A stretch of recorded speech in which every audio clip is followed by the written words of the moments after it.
ഉപരാഷ്ട്രപതി ജഗ്ദീപ് ധൻഖർ ആശുപത്രിയിൽ പ്രവേശിച്ചു. നെഞ്ചുവേദനയെ തുടർന്നാണ് അദ്ദേഹത്തെ ഡൽഹി എയിംസ് ആശുപത്രിയിൽ പ്രവേശിപ്പിച്ചത്.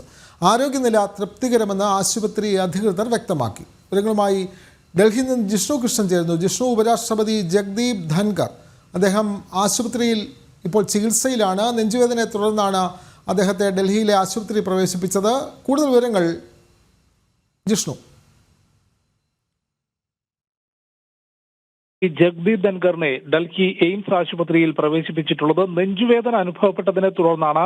73 വയസ്സുകാരനായിട്ടുള്ള ഉപരാഷ്ട്രപതിയെ ജഗ്ദീപ് ധൻഖറിനെ ആശുപത്രിയിലേക്ക് എത്തിച്ചത്. നിലവിൽ ക്രിട്ടിക്കൽ കെയർ യൂണിറ്റിലെ നിരീക്ഷണത്തിലാണ് ഉപരാഷ്ട്രപതി ഉള്ളത് എന്നാണ് ആശുപത്രി അധികൃതർ നൽകുന്ന വിവരം. ഒപ്പം അദ്ദേഹത്തിന്റെ ആരോഗ്യനില തൃപ്തികരമാണ് എന്ന റിപ്പോർട്ട് കൂടിയും നിലവിൽ എയിംസ് വിഭാഗം നൽകിയിട്ടുണ്ട്. എയിംസിലെ കാർഡിയോളജി ഡിപ്പാർട്ട്മെന്റുമായി ബന്ധപ്പെട്ട ഡോക്ടർമാരാണ് അദ്ദേഹത്തെ പരിശോധിക്കുന്നത്. രാത്രി 2 മണിയോടുകൂടി നെഞ്ചുവേദന അനുഭവപ്പെട്ടതിനെ തുടർന്നാണ് ഉപരാഷ്ട്രപതി ജഗ്ദീപ് ധൻഖറിനെ എയിംസിൽ എത്തിച്ചിട്ടുള്ളത്. നിലവിൽ ആരോഗ്യനില തൃപ്തികരമാണ്. ക്രിട്ടിക്കൽ കെയർ യൂണിറ്റിൽ നിരീക്ഷണത്തിൽ തുടരുകയാണ്. വിനോദ്. ഉപരാഷ്ട്രപതി ജഗ്ദീപ് ധൻഖറിനെ നെഞ്ചുവേദനയെ തുടർന്ന് ഡൽഹിയിലെ ആശുപത്രിയിൽ പ്രവേശിപ്പിച്ചു. ആരോഗ്യനില തൃപ്തികരമാണ് എന്നുള്ള വിവരങ്ങളാണ് ആശുപത്രി അധികൃതർ നൽകുന്നത്. വിവരങ്ങൾ നൽകുകയായിരുന്നു ജിഷ്ണു കൃഷ്ണൻ.